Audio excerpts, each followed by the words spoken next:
मैं अपनी बात गायत्री महामंत्र के साथ शुरू करना चाहूंगी। वो महामंत्र जिसमें सद्बुद्धि की कामना माँ गायत्री के चरणों में प्रेषित करते हैं। ओम भूर्भुवः स्वः तत्सवितुर्वरेण्यं भर्गो देवस्य धीमहि धियो यो नः प्रचोदयात्। आज मैं आपको अपनी अनुभूतियां बताती हूँ किस प्रकार मैं गायत्री परिवार की अभिन्न अंग बन गई। यूं तो मेरा जन्म ही गायत्री परिवार में हुआ, लेकिन जन्म से मंत्र मुझे नहीं मिला। पहली बार जब मैं 6 वर्ष की थी तब मुझे मेरे परिवार वालों ने कहा कि तुम गायत्री मंत्र का जप करो। शुरू से ही क्वेश्चनेटिव नेचर की हूं, इसलिए पहला प्रश्न यही था कि क्यों करूं, क्या हो जाएगा। तो मेरे परिजनों ने कहा कि तुम जप करो, तुम्हारी बुद्धि अच्छी हो जाएगी, तुम पढ़ने में अच्छी हो जाओगी, और सबसे बड़ी बात कि तुम्हारा हेल्थ अच्छा हो जाएगा। हेल्थ को लेके मेरे पूरे परिवार को बहुत ज्यादा परेशानी थी। मैं सीजनल ब्रोंकाइटिस से बहुत बैडली इफेक्टेड थी। उम्र के 11-12 साल बहुत ही तकलीफ दे बीते थे। तो जब का क्रम यूं चलना शुरू हुआ, लेकिन उस समय तक मेरे जीवन में केवल छंद आया था, गायत्री का छंद आया था, मंत्र रूपी मंत्रणा नहीं हो पाई थी। जब का क्रम चलता रहा, शुरुआत में तो केवल बस जुबान ही बोलती थी, अंदर से कुछ नहीं निकलता था। लेकिन अनुभव तब होना शुरू हुआ जब ठंड के मौसम थे और बीमारी की वजह से, ब्रोंकाइटिस की वजह से हाथ पांव काफी ज्यादा ठंडे होते थे मेरे। तो मंत्र जप के दरमियान मैंने अनुभव किया कि मंत्र जप के माध्यम से हाथ पांव मेरे गर्म हो जाते थे। तब पहली बार ये स्ट्राइकिंग हुआ और मंत्र में मेरे अंदर की भावनाएं प्रेषित होनी शुरू हो गई, क्योंकि लाभ स्पष्ट दिखाई देने लगा। दिन निकलते गए, उम्र के 11-12 साल जब हो गए तब मेरी तबीयत भी पूरी तरह से ठीक हो गई। उसके बाद मैं स्ट्रांगली हर चीज डिफेंड करने लगी। अब समय आया 13 वर्ष का, जिस समय मेरी दीक्षा हुई थी। गुरु पूर्णिमा के दिन मेरी दीक्षा करवाई गई थी। गुरु भाई ने गोरपहारी शक्तिपीठ में मेरी दीक्षा करी थी।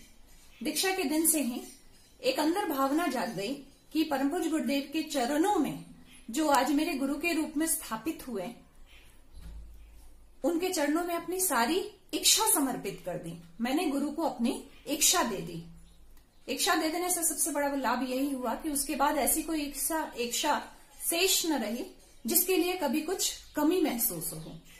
तो गुरु के तप का अंश मिला और मेरे परम पूज्य गुरुदेव ने, परम वंदनीय माता जी ने सदा ही अंधकार से मुझे अपना साथ देकर, अपनी उंगली देकर उजाले की तरफ का रास्ता दिखाया। इस प्रकार गायत्री परिवार से रिश्ता प्रगाढ़ प्रगाढ़ और प्रगाढ़तम होता गया। अनुभूतियां और ज्यादा होती गईं कि किस प्रकार से इस परिवार का अभिन्न अंग मैं तो जन्म जन्मांतरों से थी, आज तो एक साक्ष्य स्वरूप सामने आया है। फिर अपने जीवन के क्रम में आगे बढ़ती गई। धीरे धीरे पढ़ाई लिखाई चलती रही, करियर ऑप्शंस आए, तो कुछ चीजें करियर को लेके और ज्यादा मैं चाहती थी। जिस प्लेटफॉर्म पे आज हूं उससे बहुत ज्यादा चाहती थी।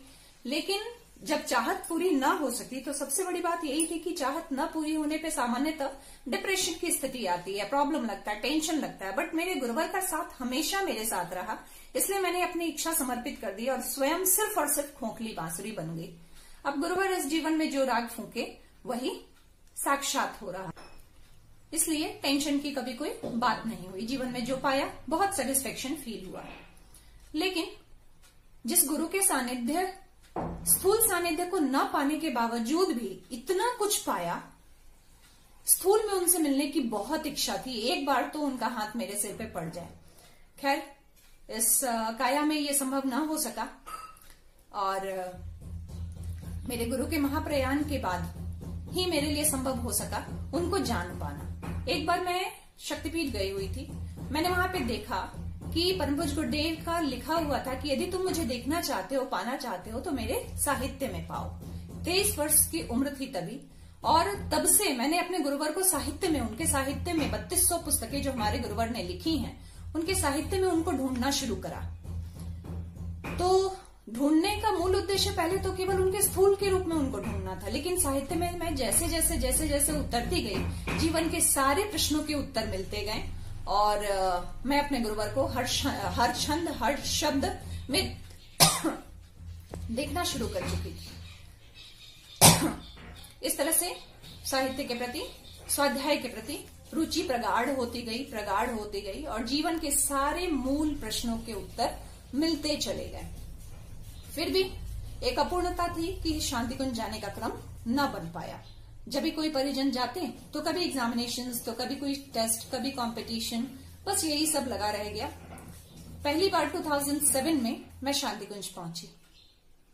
स्थूल में गुरुवर को तो नहीं देखा, लेकिन सूक्ष्म की उनकी अनुभूतियां पूरे शांति कुंज के परिसर में मैंने पल पल अनुभव किया। ऐसा कोई स्थान नहीं था जहां मुझे ऐसा महसूस ना हुआ हो कि मेरे गुरुवर हर पल मेरे अगल बगल है, मेरी माताजी हर पल मेरे अगल बगल है।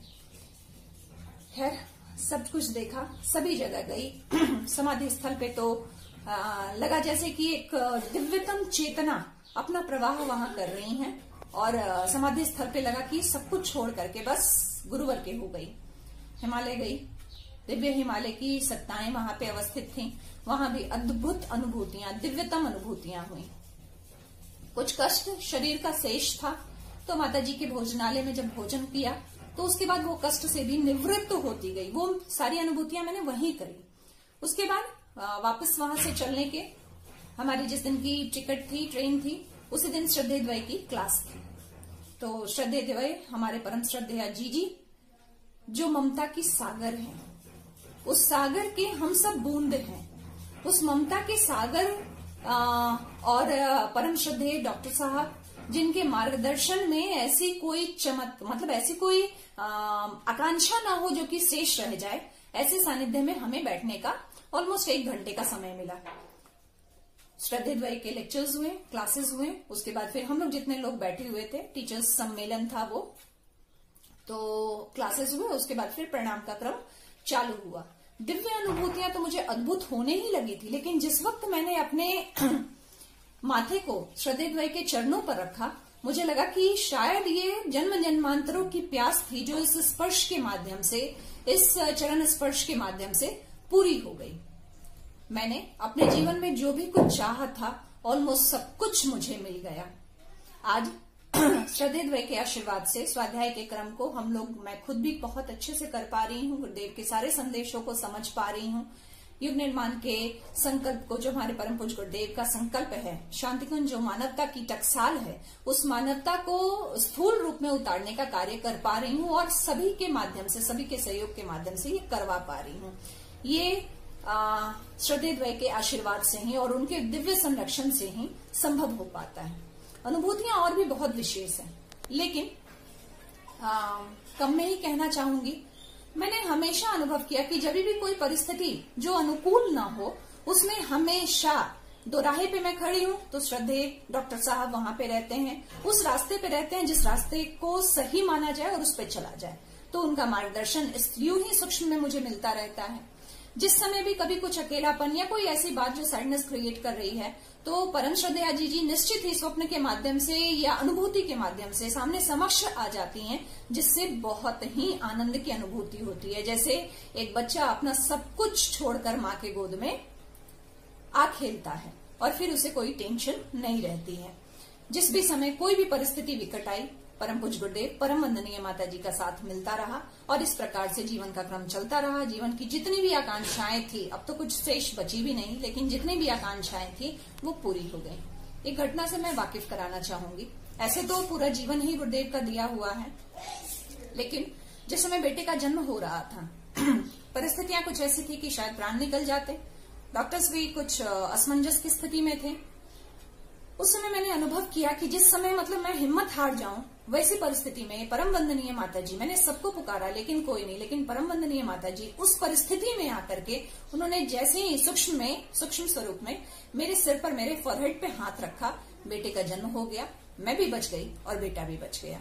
ये क्रम यूं ही चलता रहा, समाप्त नहीं हुआ। परम पूज्य गुरुदेव, परम वंदनीय माता जी हमेशा यूं ही आते रहे।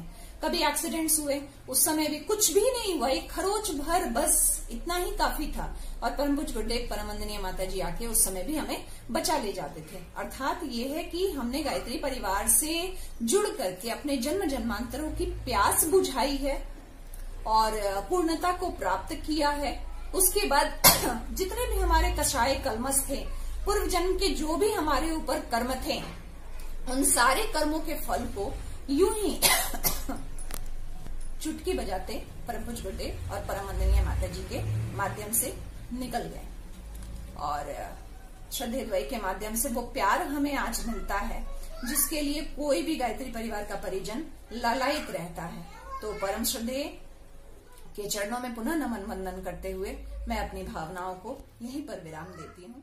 जय गुरु।